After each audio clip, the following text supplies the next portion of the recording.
Hai semua, Indonesia, sebuah negara besar dengan sumber daya alam berlimpah, seringkali diremehkan oleh negara-negara tetangga. Mereka seringkali menganggap Indonesia sebagai negara dengan tingkat kecerdasan rendah. Meskipun demikian, Indonesia tidak boleh putus asa. Data dan fakta mungkin menunjukkan rendahnya IQ rata-rata, tetapi kita perlu ingat bahwa kepandaian tidak hanya diukur melalui tes IQ yang menggunakan bahasa Inggris, yang belum tentu dipahami oleh semua masyarakat Indonesia. Bagaimana kelanjutannya? Simak video ini hingga akhir. Namun sebelum melanjutkan, jangan lupa untuk subscribe terlebih dahulu channel ini agar tak ketinggalan info menarik lainnya. Banyak prestasi yang diraih oleh putra-putri Indonesia di ajang internasional menjadi bukti nyata bahwa bangsa ini memiliki potensi besar.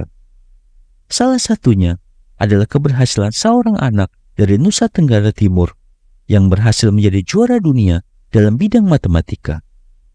Prestasi ini menunjukkan bahwa kecerdasan dan kemampuan bangsa Indonesia tidak bisa diremehkan, bahkan oleh negara-negara maju sekalipun. Di sektor ekonomi, Indonesia juga telah menunjukkan peningkatan yang signifikan. Selama 33 bulan berturut-turut, Indonesia berhasil mencapai surplus perdagangan dengan Amerika Serikat. Tidak hanya itu, saat ini Indonesia juga tengah mengalami transisi menuju surplus perdagangan dengan Tiongkok. Pencapaian ini tidak lepas dari peran aktif masyarakat dan pemerintah dalam meningkatkan nilai ekspor barang jadi, bukan hanya bahan mentah. Dalam beberapa tahun terakhir, Indonesia juga mencatatkan pertumbuhan ekonomi yang membanggakan. Pada tahun 2022, pertumbuhan ekonomi Indonesia naik sebesar 5,31% secara year on year. Selain itu, Indonesia juga berhasil mencatatkan surplus perdagangan sebesar 831 triliun rupiah. Suatu pencapaian yang belum pernah terjadi sebelumnya. Surplus ini terjadi tidak hanya dengan Amerika Serikat, tetapi juga dengan India, Uni Eropa, dan negara-negara lainnya. Meski ada yang mengatakan bahwa Indonesia memiliki IQ rendah, tidak bisa disangkal bahwa bangsa ini memiliki potensi yang luar biasa. Dengan pertumbuhan ekonomi yang semakin baik, infrastruktur yang semakin berkembang, dan strategi hilirisasi yang diterapkan pemerintah, Indonesia menunjukkan bahwa kita tidak hanya sekedar negara berkembang, tetapi negara yang sedang menuju status negara maju.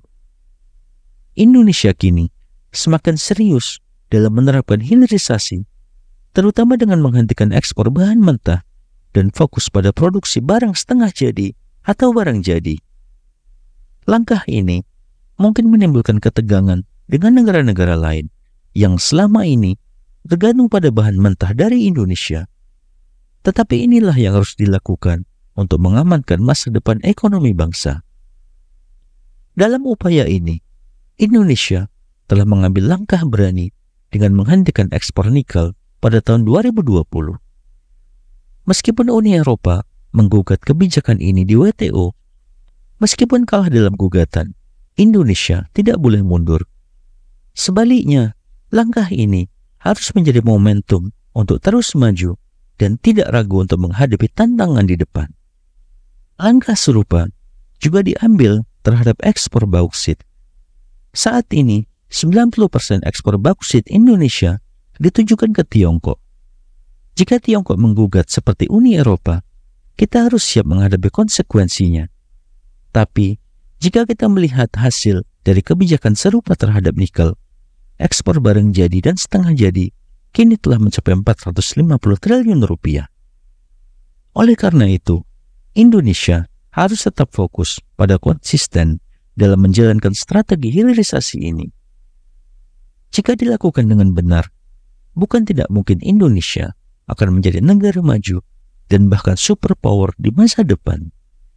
Jangan pernah meremehkan potensi bangsa ini, karena dengan semangat dan kerja keras, Indonesia mampu meraih pencapaian yang lebih besar lagi. Bagaimana menurut pendapat Anda? Silahkan tuliskan di kolom komentar dan jangan lupa untuk like dan share video ini jika bermanfaat.